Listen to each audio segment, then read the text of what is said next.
আমার নবী বলে, খাদিজা তুমি বাড়িতে যাও না কেন? খাদিজা বলে, নবী আপনারে রাইখা বাড়িতে যাই কি কইরা? আমি যদি বাড়িতে চইলা যাই মক্কার কাফেররা আপনারে কষ্ট দিবে নবী, মক্কার মানুষেরা আপনারে কষ্ট দিবে নবী। এই কারণে আমি বাড়িতে যাইমু না, আমি আমার ঘরে ফিরা যাবো না। স্বামী স্ত্রীর কত ভালোবাসা। স্বামীকে বলে, নবী সোয়া যাইতে পারি না নবী, আপনি দাওয়াত দেন, শেষ হলে একসাথে বাড়িতে যাব। স্বামী স্ত্রীর ভালোবাসা। ও যুবক, তুমি নবী হযরতে খাদিজা কাছ থেকে ভালোবাসা শিখো।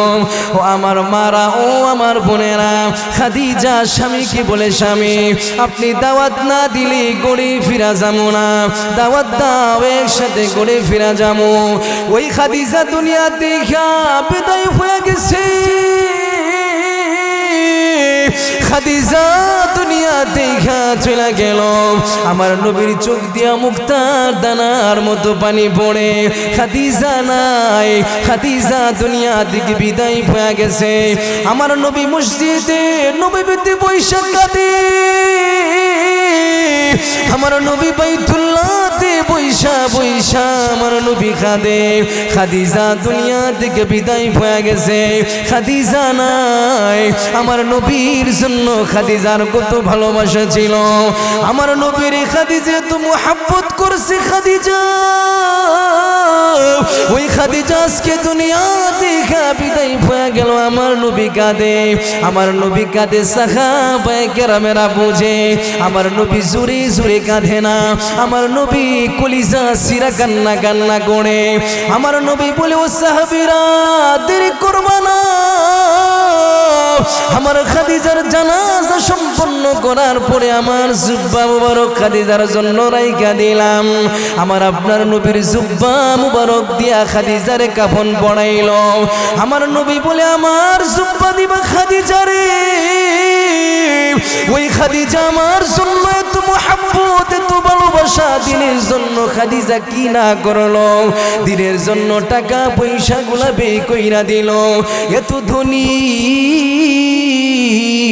এত টাকা পয়সার মালিক খাদিজা দিনের জন্য টাকা পয়সা গুলা বেলিন কইরা দিছে। আমার নবী বলে, খাদিজা দিনের জন্য এত কিছু করছে, আমার জুব্বা দিয়ে খাদিজারে দাফন করমু। কেন করমু তোমরা জানোনি? আমার জুব্বা যদি খাদিজার শরীরে থাকে, কবর কোনো ফয়সালা, জান্নাত পর্যন্ত খাদিজার কোনো টেনশন থাকবে না। কেন দিবা আমার জুব্বা? কারণ খাদিজা ইসলামের জন্য সর্বোচ্চ ব্যয় করছে। খাদিজা ইসলামের জন্য খাদিজা অনেক টাকা পয়সা, নিজের জীবন উৎসর্গ করছে। যেই খাদিজার লক্ষ লক্ষ টাকা, কোটি কোটি টাকা ছিল, ওই খাদিজা দিন শেষে একদিন খাইতো, আরেক দিন উপবাস থাকতো। যুবক, তুমি চিন্তা করো, তোমার পকেটে যদি 2000 টাকা থাকে, তোমার সাহস হয় না 200 টাকা 100 টাকা আল্লাহর কোন মসজিদে দেবা? তোমার সাহস হয় না? যুবক ও বৃদ্ধ বাবারা, একটু মনোযোগ দিয়া শুনেন। লক্ষ কোটি টাকার মালিক হয়েছেন, 200 টাকা 100 টাকা 500 টাকা দেওয়ার মতো হিম্মত আর সাহস তোমার বুকে হইল না। অথচ খাদিজাতুল কুবরা লক্ষ লক্ষ টাকা, কোটি কোটি টাকার মালিক হওয়ার পরে মৃত্যুর আগে একদিন খায়, আরেকদিন খাইতে পারে না অভাবের কারণে। নবী বলে, খাদিজা নিজের জীবনকে ব্যয় করছে, টাকা পয়সা সম্পত্তি ব্যয় করে ইসলামকে সমুন্নত করছে। ও সাহাবীরা, আমার জুব্বা মুবারক খাদিজার কাফন পরায়া দিব, জান্নাত পর্যন্ত খাদিজার কোনো টেনশন থাকবে না। আর জোরে কন্যা সুবহানাল্লাহ। কবর অনেক বড়, কবরের আযাব অত্যন্ত ভয়াবহ আযাব। আল্লাহ রাসূল সাল্লাল্লাহু আলাইহি ওয়াসাল্লাম খাদিজা রাদিয়াল্লাহু তাআলা আনহাকে নিয়ে দাওয়াত দিচ্ছেন, দাওয়াতের কাজ করে যাচ্ছেন গোপনে গোপনে, এত প্রকাশ্যে না। কারণ মক্কার মানুষেরা আমার নবী মুহাম্মদুর রাসূলুল্লাহ সাল্লাল্লাহু আলাইহি ওয়াসাল্লামের চরিত্রের প্রশংসা করত, সমস্ত কাফেররাও। কারণ আমার নবী ছোট দেখে বড় হইছে। কথা কোন? ছোট দিকে বড় হয়েছে মক্কার মানুষের সামনে। এখন মনে করেন কোন আপনার ভাতিজা যদি ছোট সময় কি করছে না করছে, আপনি কি হইতে পারবেন না? কথা বলেন, কইতে পারবেন না? নবীজি মক্কায় বিচরণ করে বড় হয়েছে, নবীজি ছোট থেকে বড় হয়েছে আবু জাহালের সামনে, উদবার সামনে, সাহেবার সামনে আমার নবীর প্রশংসা, আমার নবীর গুণাগুণ দেখছে, নবীর চরিত্র দেখছে।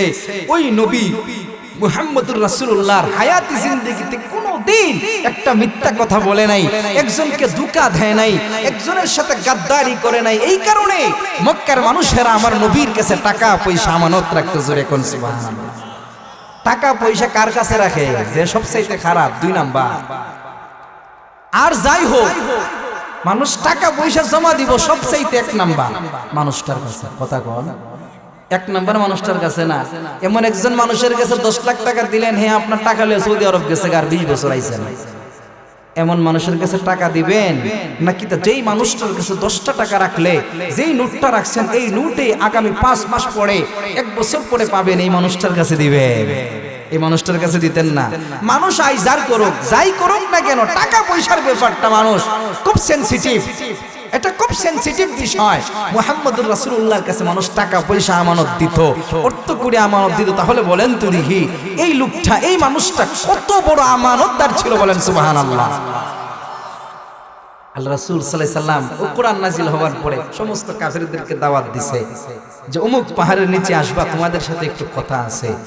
নবী তো ভালো মানুষ, সারা জাগানো ভালো মানুষ, নবীর জীবনে কোনো মিথ্যা কথা নাই, টাকা পয়সা আমানত রাখে। ওই ব্যক্তি ডাক দিছে, যাইতো না? এই কথা এখন যাইতো না? সব মানুষ গেছে, বলি দেখি কি বলে। আল্লাহ রাসূল বলে, ও মক্কার মানুষেরা, আমি যদি একটা কথা বলি, আমার কথাকে তোমরা বিশ্বাস করবে? মক্কার সমস্ত মানুষেরা এই কথা বলার পরে সবাই বলছে, অবশ্যই বিশ্বাস করব। আপনি আব্দুল্লাহর ছেলে মুহাম্মদুর রাসূলুল্লাহ, আপনার হায়াতি জিন্দেগিতে কোনো মিথ্যা কথার কোনো আশ্রয় নাই, কোনো মানুষের সাথে গাদ্দারি করেন নাই, কোনো মানুষকে ধোঁকা দেন নাই, কোনো মানুষের সাথে অত্যাচার অবিচার নেই, নীতি ছাড়া দ্বিতীয় কোনো কথাবার্তা আপনি বলেন নাই। আপনি বললে বিশ্বাস করা ছাড়া কোনো উপায়। সবাই বিশ্বাস, সবাই বলে আপনি আল আমিন, আপনি বিশ্বস্ততার প্রতীক, আপনার মতো মহামানব হতে পারে না। কত প্রশংসা। আল্লাহ রাসূল বলে, আমি যদি বলি মক্কার ওই দিক থেকে, ওই পাহাড় থেকে একটা বাহিনী তোমাদেরকে হত্যা করার জন্য আসছে, বিশ্বাস করবো? সবাইকে একবার না 100 বার বিশ্বাস করবো, শুধু একবার না 100 বার। তখন মুহাম্মদুর রাসূলুল্লাহ বলছিল, ও মক্কার মানুষ, আমি তোমাদেরকে বলি আমার উপরে কোরআন নাজিল হয়েছে। এই কোরআন আল্লাহ তাআলার পক্ষ থেকে কোরআন। কোরআন যদি না মানো, মূর্তির ইবাদত যদি না ছাড়ো, কোরআন যদি না ধরো, তাহলে তোমাদেরকে শুধু ওই পাহাড় থেকে এক বাহিনী তোমাদেরকে হত্যা করবে না। আল্লাহ তাআলার অসংখ্য অগণিত ফেরেশতাদের মাধ্যমে জাহান্নামের আগুন থেকে তোমরা রেহাই পাবে না। মূর্তির পূজা ছাড়ো, লাত উজ্জা মানাতের পূজা যদি তোমরা না ছাড়ো, কিয়ামতের ময়দানে, হাসরের ময়দানে আল্লাহর সামনে দাঁড়াইতে পারবে না। যেই মাত্র এই কথা বলছে, মক্কার কাফের আবু জাহেল, উতবা, সাইবা বলে, এতদিন মুহাম্মদের ভালো মনে করতাম, এখন দেখা যায় মুহাম্মদের মতো খারাপ দুনিয়াতে দ্বিতীয় আর একটা নাই। জোরে কোন নাউজুবিল্লাহ। আরো জোরে কোন। আপনি খুশি হয়েছেন নাকি? জোরে কোন নাউজুবিল্লাহ। মুহাম্মদ নবী এতক্ষণ কি ছিল? কথা কন। এখন কি হয়েছে? নিজের বিপক্ষে কথা গেলে, নিজের বিরুদ্ধে কথা গেলেই কিনা ওই ব্যক্তি ভালো। আমাদের সমাজে এমন গাদ্দারপূর্ণ মুসলমান, এমন গাদ্দারপূর্ণ মানুষ আছে না নাই? নিজের পক্ষে গেলে বালা, বিপক্ষে গেলেই খারাপ। কিছু মানুষ সমাজে আছে, তাদের পক্ষ অবলম্বন করতে পারলেই ভালা, আর তাদের বিরুদ্ধে সত্য কথাটাও তারা মানতে চায়। এটা কোনো প্রকৃত মুসলমানের স্বভাব হইতে পারে না। প্রকৃত মুসলমান নিজের পক্ষে গেলেও যেটা, নিজের বিরুদ্ধে গেলেও যেটা। প্রকৃত মুসলমান আল্লাহর নীতি আদর্শ, নবীর নীতি আদর্শ বাস্তবায়নে নিজের বিরুদ্ধে কথা বললেও, নিজের বিরুদ্ধে কথা গেলেও আল্লাহর দিকে তাকায় কথাগুলো মাইনা নেয়। সুবহানাল্লাহ। এই মক্কার কাফেররা তো সুবিধাবাদী, কাফেররা এত বালা, এখন এত খারাপ। সমস্ত মানুষ চলে গেছে, মুহাম্মদুর রাসূলুল্লাহ দাওয়াত শুরু হইছে। কাফেররা শত্রুতা বাড়তাছে না কমতাছে? এই কথাখন কমতাছে না বাড়তাছে? দাওয়াত দেওয়া শুরু হইছে, মক্কার কাফেরদের ষড়যন্ত্র কি হইছে? বাড়তাছে। এক এক করে একজন, দুইজন, পাঁচজন আবু জাহেল, উতবা, সাইবা লিডার গুলা নবীর পিছনে লাগছে। খন্ত দেখি এত বড় বড় লিডার এমন এক ব্যক্তির পিছনে লাগছে, তার এখনো জন্ম লইছে না, এখনো জনমত নাই, টাকা পয়সা অর্থ করি নাই। এই লোকটাকে চূর্ণ বিচূর্ণ করার জন্য, এই লোকটাকে হত্যা করার জন্য, আমার নবী মুহাম্মদুর রাসূলুল্লাহকে দুনিয়া থেকে নিঃশেষ করে দেওয়ার জন্য সমস্ত কাফেররা দারুন নদওয়াতে বসলো যে মুহাম্মদ যেই সমস্ত কৃতিগুলাপ করতেছে, যেই সমস্ত আলাপ করতেছে, যদি মুহাম্মদের বাতি না নিবাই, যদি মুহাম্মদকে হত্যা না করি, জোরে কোন নাউজুবিল্লাহ, যদি হত্যা না করি তাহলে আমরা মক্কা মদিনাতে আমরা প্রেসিডেন্টগিরি করতে পারবো না, মক্কা মদিনাতে বেশি দিন থাকতে পারবো না। মুহাম্মদের কিছু একটা করতে হইব, তা না হয় এই মক্কার জমিন ছাড়তে হইব। দারুন নদওয়াতে বৈশা কাফেররা নবীর বিরুদ্ধে আলাপ আলোচনা করে। আমার আল্লাহ জানে কি জানে না? কতক্ষণ আমার আল্লাহ জানে কি জানে না? নবীরে বৈশা মারার সিদ্ধান্ত করছে তারা। আমার আল্লাহ কো নবী উমুক রাত্রিতে আপনি চলে যাবেন, তারা আপনাকে মারতে আসবে, আপনি যাবেন ওই বাম দিকের রাস্তা দিয়ে, আপনি যাবেন ডান দিকের রাস্তা দিয়া, তারা বাম দিকে ঢুকবে, আপনি ডান দিকে চলে যাবেন। মক্কার কাফেরদের সিদ্ধান্ত আমার নবীরে আমার আল্লাহ জানায় দিছে। আরো আসতে কোন সুবহানাল্লাহ, গুনাইব গুনাইব বাড়িতে গিয়া সুবহানাল্লাহ কইেন না। একদিক থেকে আমার নবীরে মারার জন্য আইছে, আরেক দিক দিয়ে আমার আল্লাহ জানায় বলছে নবী আপনি চলে যান।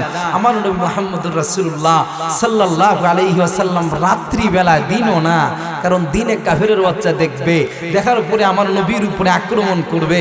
রাত্রি বেলা আমার নবী মক্কা ছেড়ে মদিনার দিকে রওনা করছে। জন্মভূমির প্রতি মায়া আছে না নাই? কতক্ষণ আছে না নাই? এই বাংলাদেশ কেউ কেড়ে নিতে পারবে না।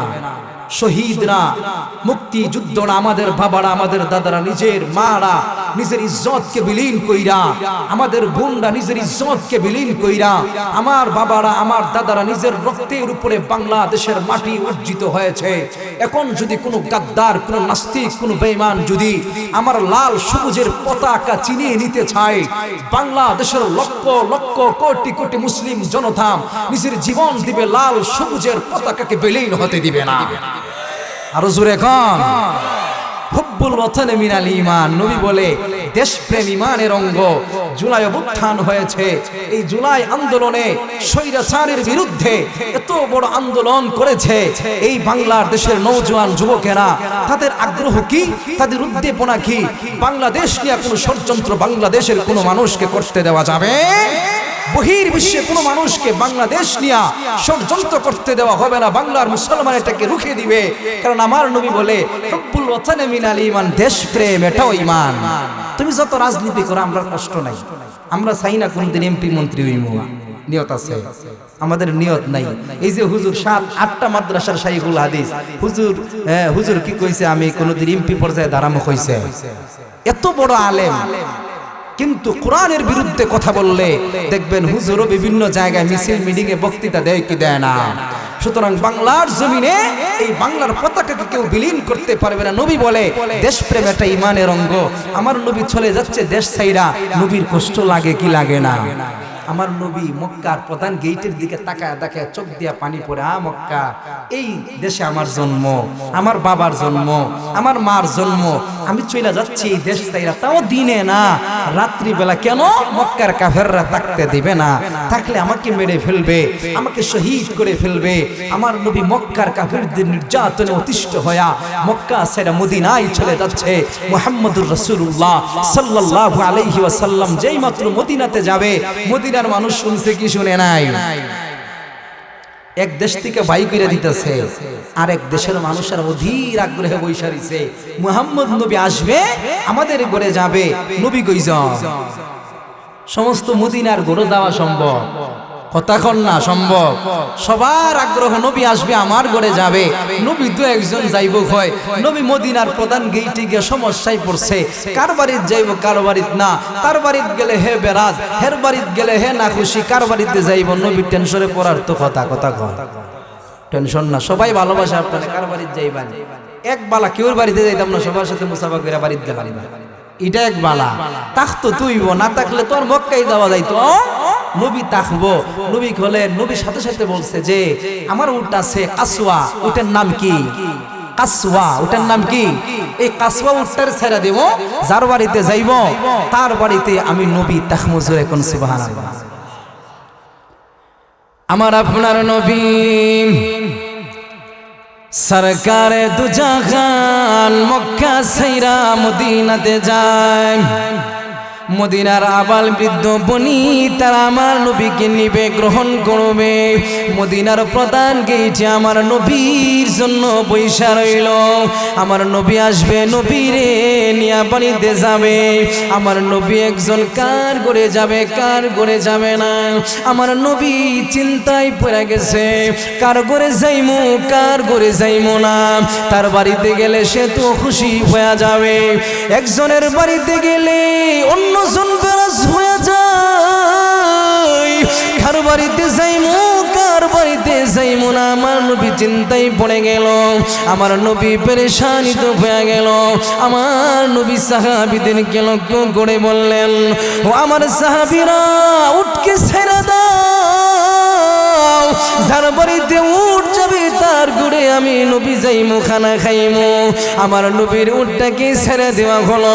আমার নবীর উট হাঁটি হাঁটি পা পা গড়ে একজন মানুষের বাড়িতে গিয়া উঠলো, একজন সাহাবীর বাড়িতে গিয়া উঠলো, একজন মুহাজির সাহাবী আনসারী সাহাবীর বাড়িতে গিয়া উঠলো। আমার নবীর উট ছেড়ে দিছে। নবীর উট ছাইরা দিল। নবী কেন ছাইরা দিল? যদি না ছাড়ে মদিনার মানুষেরা বেরাজ হয়ে যাবে। কার বাড়িতে যাবে, কার বাড়িতে যাবে না। কাসওয়া নবীর উটটা একজন সাহাবীর বাড়িতে গেল। ওই সাহাবীর নাম হলো আবু আইয়ুব আনসারী সাহাবী। আমার নবী আবু আইয়ুব আনসারী সাহাবীর বাড়িতে খানা খায়। নবী ওইখান থেকে দিন ইসলামের দাওয়াত দেয়। আমার নবী ইমান ইসলামের দাওয়াত দেয়। আমার নবী মসজিদে নববীর ইমাম ছিলেন। আমার নবী ইমাম, যুদ্ধের ময়দানে সেনাপতি। আমার নবী ইমামতি করে যুদ্ধের ময়দানে কাফিরদের বিরুদ্ধে অস্ত্র দৌড়ে। আমার নবী আমার মাদ্রাসা বানায়, মাদ্রাসায় আমার নবী পড়ায়। নবী একজন তিনটা কাজ মাদ্রাসায় পড়ায়, ইমামতি করে যুদ্ধের ময়দানে কাফিরদের বিরুদ্ধে অস্ত্র দৌড়ে। আমার নবী মুহাম্মদুর রাসূলুল্লাহ মদিনার জমিনে থাকতে লাগলো, ঈমান ইসলামের পতাকা উড্ডয়ন করতে লাগলো। আমার নবী মক্কায় যাইতে পারে না। আমার নবী মক্কা ছাইরা মদিনাতে চইলা যায়, মক্কায় যাইতে পারে না। আমার নবী একদিন ঘুমাইল। আমার নবী মক্কায় যায় না, সাহাবীরাও মক্কায় যায় না। সাহাবীদের অন্তরে বড় ব্যথা, মক্কায় যাইতে পারে না, বাইতুল্লাহর সামনে তোয়াফ করতে পারে না, সাফা মারওয়া সাই করতে পারে না। নবীর সাহাবীদের অন্তরে বড় কষ্ট। আমার নবী একদিন রাত্রি বেলা স্বপ্নে দেখলো, ও নবী চিন্তা কইরেন না নবী, কিছুদিনের ভিতরে আপনি মক্কায় যাবেন আল্লাহর ঘর তোয়াফের জন্য। জুড়ে বলেন সুবহানাল্লাহ। নবী যাইতে পারে না, মক্কা সাইরা আইছে যাইছে, শুধু মদিনাতে থাকে। নবীর কাজ চিন্তা। একজন নবী ইমামতিও করে, নবী একজন উনি জিহাদের ময়দানে সেনা প্রধানের দায়িত্ব পালন করে, নবী একজন মাদ্রাসায় পড়ায়। আমার নবী মুহাম্মদুর রাসূলুল্লাহ এত কাজ করতেছে, মনের ভিতরে একটা কষ্ট আছে না নাই? কথা কয় আরো জোরে গন্না। কি কষ্ট? নবী আপনি কই যাবে? মক্কায় যাবেন হজ করার জন্য। কন্ত দেখি কাফেররা মানবো, কাফেররা বাইগুলো দিছে না। আল্লাহ তাআলা বলেন লাকাদ সাদাকা, এই যে আয়াত, লাকাদ সাদাকাল্লাহু রাসূলাহুর রুইয়া বিল হক। নবী আমি আপনাকে সত্য স্বপ্ন দেখাইছি, অচিরে আপনি মক্কাতে যাবেন হজ করার জন্য। নবীর অভ্যাস ছিল, নবীর অভ্যাস ছিল ফজরের নামাজের পরে সাহাবীদেরকে নিয়ে আলোচনায় বসতেন। সাহাবীদেরকে নিয়ে আলোচনায় বসলো। নবী বলল, সাহাবীরা আজকে একটা স্বপ্ন দেখছি। হন্ত দেখি নবীর স্বপ্ন সত্য না মিথ্যা? নবীর স্বপ্ন একটা ওহী। জোরে কোন সুবহানাল্লাহ। নবী আমাদের স্বপ্নের ভিতরে কি আছে? দুই নাম্বারই আছে। আমরা কত স্বপ্ন দেখি, সুবহানাল্লাহ। যুবক স্বপ্নে দেখছে যে সে প্রধানমন্ত্রীর নাতনিরে বিয়া করছে, এত 10 তলা বিল্ডিং, কি পাজারো গাড়ি, কত হাই চলাফেরা। হ্যাঁ, তো খুব স্বপ্নে বিভোর, বিয়া করছে এত সুন্দরী মেয়ে, এত সুন্দর, এত বড় জায়গা। সকালবেলা ঘুম থেকে উঠতে দেখে সিরা খেতা মুখের ভিতরে, খাডো না জমিনও মাটি ফিরে রইছে। স্বপ্নে দেখছে প্রধানমন্ত্রীর মেয়েরে কি করছে। যুবক কথা খাও, এমন স্বপ্ন দেখো কি দেখো না? এমন স্বপ্ন দেখে ঘুম থেকে উঠে দিয়ে সিরা খেতা মুখ, তাও খাট নাই, খাট সারা ঘুরে রয়েছে। স্বপ্ন দেখছে প্রধানমন্ত্রীর এত সুন্দরী মেয়েরে বিয়ে করছে। আমার আপনার নবী এমন স্বপ্ন দেখে না। আমার নবীর স্বপ্ন সত্য স্বপ্ন। আমার নবীর আল্লাহ স্বপ্নে দেখাইছে, নবী মক্কার কাফেরদের বাধাকে নিশ্চিহ্ন করে আপনি মক্কায় যাবেন হজ করার জন্য। নবীর এই স্বপ্নটা সাহাবীদের সাথে বইলা ফেলছে। সাহাবীরাও খুব আগ্রহ উদ্দীপনা নিয়া নবীর স্বপ্নের দিকে যাত্রা করার জন্য ইহরাম বাইনা নবীর সামনে আইসা বলে, নবী চলেন আমরা যাইব হজ করতে। এখন তো দেখি কোন দিন হজ করবো এটা জানাইছে আল্লাহ।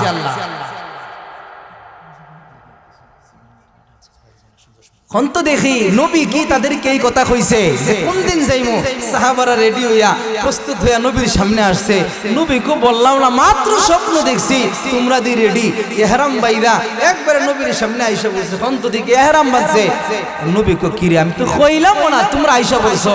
নবীও তাদের আগ্রহ উদ্দীপনা দেখা আমার নবী মুহাম্মদুর রাসূলুল্লাহ সাল্লাল্লাহু আলাইহি ওয়াসাল্লাম সাহাবীদেরকে নিয়া ইহরাম বাইনা নবীর একজন স্ত্রীকে নিয়া মক্কার দিকে রওনা করছে। জোরে কোন সুবহানাল্লাহ।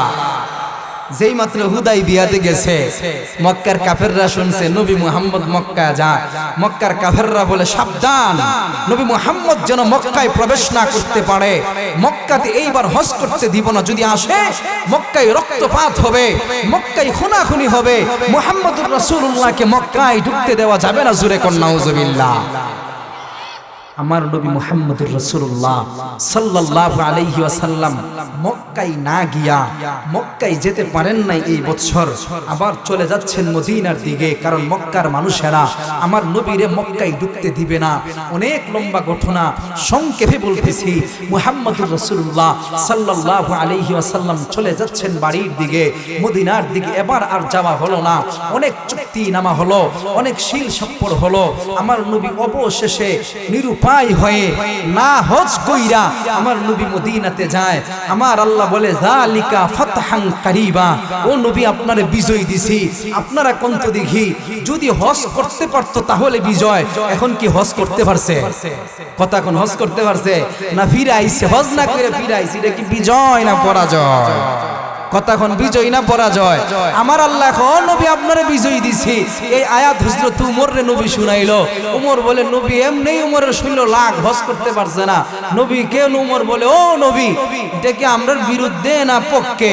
আমাদের পক্ষে না বিপক্ষে? করতে পারলাম না হজ, পরাজয় হয়ে যাচ্ছে বাড়িতে, আবার বলেন বিজয় হইছি।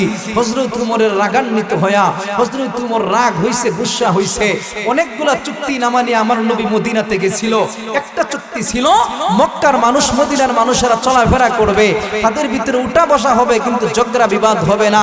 মক্কার মানুষেরা মদিনার মানুষেরা চলাফেরা হয়, উঠা বসা হয়। মদিনার মানুষের আখলাক চরিত্র দেখা মক্কার মানুষেরা দলে দলে ইসলামের দিকে আসতে লাগলো। এক পর্যায়ে সমস্ত মক্কার মানুষেরা ইসলাম ধর্ম গ্রহণ করে আমার নবীর আহলান সাহলান দিয়া মক্কাতে প্রবেশ করবে।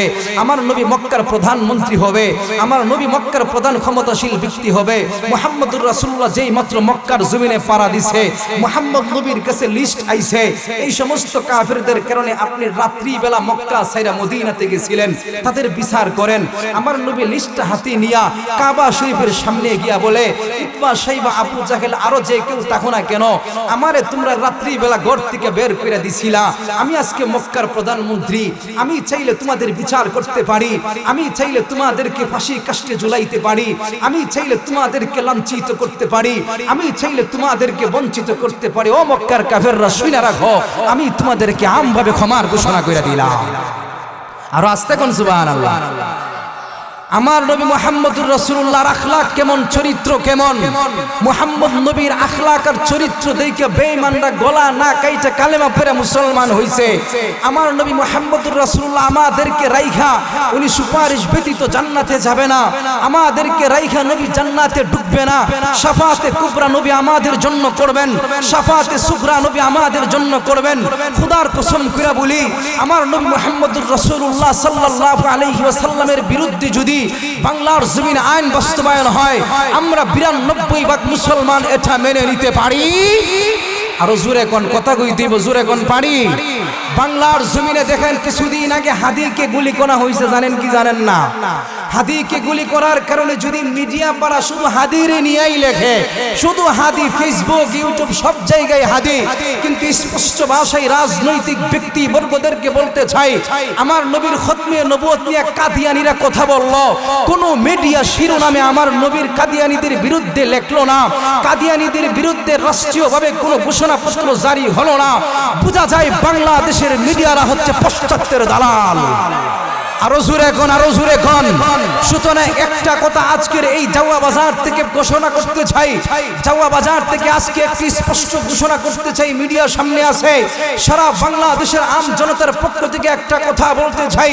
আপনারা যদি পাকিস্তানের দিকে লক্ষ্য করেন, আপনারা যদি সৌদি মদিনার দিকে লক্ষ্য করেন, বিশ্বের অনেক রাষ্ট্রীয়ভাবে কাদিয়ানীদেরকে রাষ্ট্রীয়ভাবে কাফের ঘোষণা করেছে, কাদিয়ানীদেরকে রাষ্ট্রীয়ভাবে অমুশরিক, মুশরিক ঘোষণা করেছে। আমি বলতে চাই, বাংলাদেশের রাজনীতিবিদরা, বাংলাদেশের রাজনৈতিক মানুষেরা, বাংলাদেশের নেতা কর্মীরা যারা সংসদে যায় আলোচনা করে, বহির বিশ্বের সমস্ত উলামায়ে কেরামের ঐক্যমতে ঘোষণা হচ্ছে, শেষ নবীর রিসালাতকে অস্বীকার করার কারণে কাদিয়ানীরা কাফের। সমস্ত রাষ্ট্ররা যদি এই কাফের ঘোষণা দিতে পারে, আমার কথা হলো, আমার বাংলাদেশের রাজনৈতিক যারা করে নেতৃবৃন্দের মাথায় কি তাদেরকে ভূতে ধরছে? তাদের মাথায় ভূতে না ধরলে এতদিন পর্যন্ত কাদিয়ানীদেরকে নিয়ে বৈশা থাকার কথা ছিল। আমি আরেকটি কথা আপনাদের সম্মুখে বলে দিতে চাই, যদি আগামীতে ক্ষমতায় জামাতে ইসলামী যায়, আমাদের কথা থাকবে জামাতে ইসলামী কাদিয়ানীদের ব্যাপারে চূড়ান্ত ঘোষণা করবে। যদি বাংলাদেশ খেলাফত মজলিস যায়, চূড়ান্ত ঘোষণা করতে হবে। যদি জামাতে ইসলাম সহ জমিয়ত যায়, চূড়ান্ত ঘোষণা করতে হবে। চরমোনাই যদি রাষ্ট্রীয় ক্ষমতায় যায়, কাদিয়ানীদের বিরুদ্ধে কাফের ঘোষণা করতে হবে। জাতীয় পার্টি যদি যায়, কাফের ঘোষণা করতে হবে। বিএনপি যদি বাংলাদেশের রাজনৈতিক অঙ্গন যদি প্রধানমন্ত্রীর চেয়ার দখল করে, আমি এই বাংলার লক্ষ কোটি জনতার পক্ষ থেকে বলতে চাই, বিএনপি কাদিয়ানীদেরকে কাফের ঘোষণা করতে হবে। বিএনপি যদি কাদিয়ানীদেরকে কাফের ঘোষণা করতে গিয়ে সামান্যতম স্যাক্রিফাইস করে, সামান্যতম মায়া কাদা কাঁদে, বাংলাদেশের মুসলমানরা বিএনপির মসনদকে তছনছ করে দিবে।